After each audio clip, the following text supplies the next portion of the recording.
அன்பின் இஸ்லாமிய சகோதரர்களே, பெரியோர்களே, குறுகிய நேர இடைவேளையிலே ஒரு சில இஸ்லாமிய செய்திகளை உங்களோடு பகிர்ந்து கொள்ள ஆசைப்படுகிறேன். பொதுவாக இஸ்லாம் என்பது 1400 ஆண்டுகளையும் கடந்து இன்று வரைக்கும் உலகளாவிய மட்டத்திலே பல்வேறுபட்ட நாடுகளிலே இஸ்லாம் பரவி வருவதை நாங்கள் பார்க்கிறோம். இது ஒவ்வொரு முஸ்லிமுக்கும் கிடைக்கிற மிகப்பெரிய ஒரு வெற்றி என்பதை நாங்கள் மறந்துவிடக்கூடாது. ஒரு முஸ்லிமை பொறுத்தளவிலே தன்னுடைய வாழ்க்கையிலே இஸ்லாம் சொல்லித் தருகிற அத்தனை கடமைகளையும் மிக அழகாக செய்ய வேண்டிய கடப்பாடு உள்ளவனாக இருக்கிறான். அவனுடைய வாழ்க்கையிலே ஏற்படுகிற மாற்றங்கள், அவனுடைய வாழ்க்கையிலே ஏற்படுகிற அத்தனை செய்திகளும் இஸ்லாம் சொல்லித் தருகிற அடிப்படையோடு கூடியதாக இருக்க வேண்டும். அவனுடைய வாழ்க்கையிலே மிக முக்கியமாக நாங்கள் கவனிக்கப்பட வேண்டிய அம்சங்களிலே ஒன்று என்னவென்றால், அவனுடைய கொள்கை என்கிற அகீதாவோடு சம்பந்தப்பட்ட அம்சமாகும். அவனுடைய இபாதத்திலே, வணக்க வழிபாடுகளிலே, இதர அம்சங்களிலே இந்த ஷிர்க் என்கிற ஒரு அம்சம் சேர்க்குமாக இருந்தால் கண்டிப்பாக அவனுடைய வணக்க வழிபாடுகள் அத்தனையுமே அடிபட்டு போய்விடும் என்கிற செய்திகளை இஸ்லாம் சொல்லித் தருவதை பார்க்கிறோம். எனவே அவனுடைய கொள்கை சரியாக இருக்க வேண்டும். அவன் அல்லாஹ் மீது கொண்டிருக்கிற நம்பிக்கை, அல்லாஹுடைய தூதர் மீது கொண்டிருக்கிற நம்பிக்கை, சொர்க்கத்தின் மீது கொண்டிருக்கிற நம்பிக்கை போன்ற பல்வேறுபட்ட அம்சங்களிலே, அவனுடைய வணக்க வழிபாடுகளிலே எந்த விதமான இஸ்லாத்துக்கு முரணான அம்சங்களும், பித்அத்துகளும், குராஃபாத்துகளும், ஷிர்க்குகளும் சேரக்கூடாது என்பதை இஸ்லாம் எங்களுக்கு மிக தெளிவாக சொல்லித் தருவதை பார்க்கிறோம். எனவே சகோதரர்களே, அப்ப இஸ்லாம் என்பது மிக தூய்மையான ஒரு மார்க்கம். ஆயிரம் வருஷங்களையும் கடந்து அந்த மார்க்கம் மிக பேணி பாதுகாப்பதற்குரிய வழிவகைகளை அல்லாஹு தாலா பொறுப்பேற்றிருக்கிறான். அல்லாஹு தாலா திருமறை குர்ஆனில் கூட இந்த செய்திகளை எங்களுக்கு சொல்லித் தருகிறான். அப்ப இந்த இஸ்லாமிய மார்க்கம் என்பது மிக அழகான ஒரு மார்க்கம், மிக நேர்த்தியான மார்க்கம், ஒரு மனிதனுக்கு நிம்மதியை கொடுக்கக்கூடிய மார்க்கம் என்பதை நாங்கள் மறந்துவிடக்கூடாது. ஏனே அவன் நாளைக்கு மறுமையிலே சொர்க்கம் என்கிற அந்த நிரந்தரமான வாழ்க்கையிலே வாழ வேண்டுமாக இருந்தால், அதிலே நிரந்தரமாக இருக்க வேண்டுமாக இருந்தால், அவனுடைய வணக்க வழிபாடுகள் சரியாக அல்லாஹு தாலாவுக்கு மட்டும் என்கிற அந்த நல்நோக்கத்தோடு செய்யப்பட வேண்டும். அவனுடைய வணக்க வழிபாடுகள் அந்த அல்லாஹுக்கு மட்டும் செய்யப்பட வேண்டும். அல்லாஹுடைய தூதர் காட்டிய வழிமுறைகளிலே செய்யப்பட வேண்டும் என்பதை இஸ்லாம் எங்களுக்கு சொல்லித் தருவதை பார்க்கிறோம். எனவே அவனுடைய வாழ்க்கையிலே, அவனுடைய இபாதத்திலே, அவனுடைய இதர செயற்பாடுகளிலே அந்த இணை வைப்பு என்கிற மிகப்பெரிய ஒரு கொடிய பாவம் சேர்ந்து விடக்கூடாது என்பதை அல்லாஹு தாலா திருமறை குர்ஆனிலே சொல்லி காட்டுகிறான். எனவே சகோதரர்களே, அப்ப இஸ்லாம் என்பது மிக அடிப்படையாக சொல்லித்தரக்கூடிய அந்த அகீதா என்கிற கொள்கை மிக முக்கியமான ஒரு முஸ்லிமுடைய எதிர்கால வாழ்க்கையை, நாளை மறுமையிலே சொர்க்கமா நரகமா என்பதை தீர்மானிக்கக்கூடிய ஒரு கொள்கையாக, கோட்பாடாக அகீதா என்கிற இந்த நம்பிக்கை சார்ந்த அம்சங்கள் தீர்மானிக்க இருக்கிறது என்பதை நாங்கள் பார்த்து கொள்ள வேண்டிய கடப்பாடு எங்களுக்கு இருக்கிறது. அடுத்ததாக ஒரு இஸ்லாமியனை பொறுத்தளவிலே தொழுகை, நோன்பு, ஜகாத், ஹஜ் என்கிற இதர வணக்க வழிபாடுகளோடு சேர்ந்து அன்றைய அயலவர்களுக்கு செய்ய வேண்டிய கடப்பாடுகள் இருக்கிறது. மாற்று மதத்தவர்களோடு எவ்வாறு நடந்து கொள்ள வேண்டும் என்கிற வழிமுறைகளை இஸ்லாம் எங்களுக்கு சொல்லித் தந்திருக்கிறது. இவைகளை எல்லாம் நாங்கள் பார்த்து வருகிறோம். எனவே தொழுகை என்பது நாங்கள் அல்லாஹு தாலாவை நம்பியதற்கு பிறகு, அல்லாஹுடைய தூதரை நம்பியதற்கு பிறகு நாங்கள் அடுத்தபடியாக தொழுகை என்கிறது மிக முக்கியமான ஒரு கடமையாக இஸ்லாம் சொல்லித் தருவதை பார்க்கிறோம்.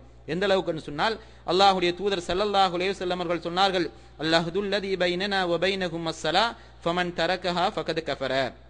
எங்களுக்கும் மாற்று மதத்தவர்களுக்கும், எங்களுக்கும் ஹிந்துவுக்கும், எங்களுக்கும் கிறிஸ்தவனுக்கும், எங்களுக்கும் பௌத்தனுக்கும் உள்ள ஒரே ஒரு வித்தியாசம் இந்த தொழுகைதான். யார் தொழுகையை விடுகிறானோ அவன் இஸ்லாமியன் அல்ல என்று நபிகள் நாயகம் ஸல்லல்லாஹு அலைஹி வஸல்லம் அவர்கள் சொல்லித் தந்திருக்கிறார்கள். எனவே தொழுகை என்பது அல்லாஹு தாலாவுக்கு குறிப்பிட்ட நேரத்திலே அல்லாஹு தாலா குர்ஆனிலே சொல்லி காட்டுகிறான், இன்ன ஸலாத்த கானத் அலல் முஃமினீன கிதாபம் மௌகூதா. தொழுகை என்பது மூமினுக்கு வரையறுக்கப்பட்ட நேரம், வரையறுக்கப்பட்ட தொழுகையாக இருக்கிறது. குறிப்பிட்ட நேரங்களிலே அல்லாஹு தாலாவை, குறிப்பிட்ட சில நிமிடங்கள் அல்லாஹு தாலாவை வணங்க வேண்டிய கடப்பாடு உள்ளவனாக இருக்கிறான். யார் தொழுகையை கரெக்டாக பேணுகிறானோ இதர வணக்க வழிபாடுகள் அவனுக்கு மிக இலகுவாக இருக்கும். யாருக்கு தொழுகை கஷ்டமாக இருக்கிறதோ அவனுக்கு அடுத்த கட்டத்திலே பின்னால் வரக்கூடிய அனைத்து வழிபாடுகளும் மிக கஷ்டமாக இருக்கும் என்பதை நாங்கள் பார்க்கிறோம். எனவே அல்லாஹுடைய நல்லடியார்களே, அருமை சகோதரர்களே, அப்ப அல்லாஹு தாலாவுடைய தூதர் ஸல்லல்லாஹு அலைஹி வஸல்லம் அவர்கள் இந்த தொழுகைக்காக எவ்வளவு முக்கியத்துவம் கொடுத்திருக்கிறார்கள் என்பதை நாங்கள் பார்க்கிறோம். திருமறை குர்ஆனிலே அல்லாஹு தாலா இந்த தொழுகை சம்பந்தமாக எங்களுக்கு பல்வேறுபட்ட கட்டளைகளை சொல்லித் தருகிறான்.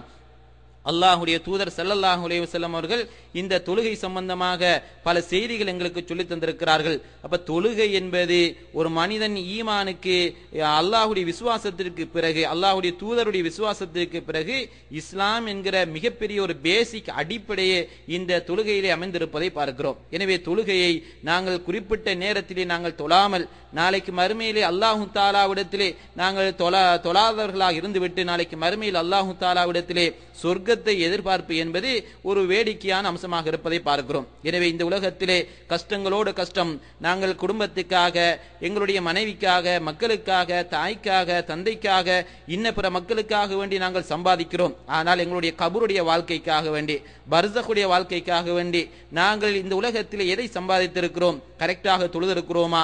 நல்ல பண்பாடு உள்ளவர்களாக இருந்திருக்கிறோமா? நோன்புகளை கரெக்டாக பிடித்திருக்கிறோமா? ஜகாத்துகளை கொடுத்திருக்கிறோமா? இஸ்லாம் சொல்லி தந்திருக்கிற பண்பாடுகளோடு நாங்கள் இந்த உலகத்திலே வாழ்ந்திருக்கிறோமா என்கிற கடப்பாடுகளை எல்லாம் ஒவ்வொரு முஸ்லிமும் கண்டிப்பாக சிந்தித்து அவனை மாற்றிக்கொண்டால் மட்டும்தான் நாளைக்கு மறுமையிலே சொர்க்கம் என்கிற அந்த நிச்சயமான வாழ்க்கையிலே அவனுக்கு நிரந்தரமான வாழ்க்கை கிடைக்கும் என்பதை நாங்கள் நிச்சயமாக தீர்மானிக்க முடியும் என்பதை இந்த இடத்திலே உங்களுக்கு ஞாபகப்படுத்திக் கொள்ள விரும்புகிறேன். எனவே சகோதரர்களே, இறுதியாக இப்ப இந்த தொழுகை என்பது எந்த கட்டத்திலும் உங்களுக்கு வசியத்தாக சொல்ல வேண்டிய கடமை என்னவென்று சொன்னால், கண்டிப்பாக நீங்கள் எந்த நேரத்தில் எங்குதான் சென்றாலும் அல்லாஹு தாலா ஒருவனை வணங்க வேண்டும் என்கிற அந்த நிலைப்பாட்டிலிருந்து நீங்கள் தடுமாறிவிடக்கூடாது. கடைசி வரைக்கும் நபிகள் நாயகம் ஸல்லல்லாஹு அலைஹி வஸல்லம் அவர்கள் சொன்னார்கள், மன் கான ஆகிரு கலாமிஹி லா இலாஹ இல்லல்லாஹ் தஹலல் ஜன்னah. யாருடைய இறுதி வார்த்தை கலிமா லா இலாஹ இல்லல்லாஹ் என்று இருக்கிறதோ அவர் சொர்க்கம் போய் விடுவார் என்று அல்லாஹ்வுடைய தூதர் ஸல்லல்லாஹு அலைஹி வஸல்லம் அவர்கள் சொன்னார்கள். எனவே இந்த வார்த்தை எங்களுடைய வஃபாத்துடைய நேரத்திலே வர வேண்டுமாக இருந்தால் நாங்கள் இஸ்லாத்துடைய கடமைகளை கரெக்டாக பேணி இஸ்லாம் சொல்லித் தந்துகிற நடைமுறையோடு சேர்ந்து எங்களுடைய வாழ்க்கையை நாங்கள் அமைத்துக் கொண்டால் அல்லாஹு தாலா நாளைக்கு மறுமையிலே எங்களுடைய இந்த உலகத்திலேயே இறுதி கட்டத்தையும் நல்லதாக வைப்பான். நாளைக்கு மறுமையிலே சொர்க்கம் என்கிற அந்த நிரந்தரமான வாழ்க்கையிலும் அல்லாஹு தாலா குடியிருப்பான். அப்படியான மக்களாக அல்லாஹு தாலா என்னை உங்களை மாற்றி அல்வானாக. வாஹிரு தஅவானா அனில் ஹம்துலில்லாஹி ரப்பில் ஆலமீன்.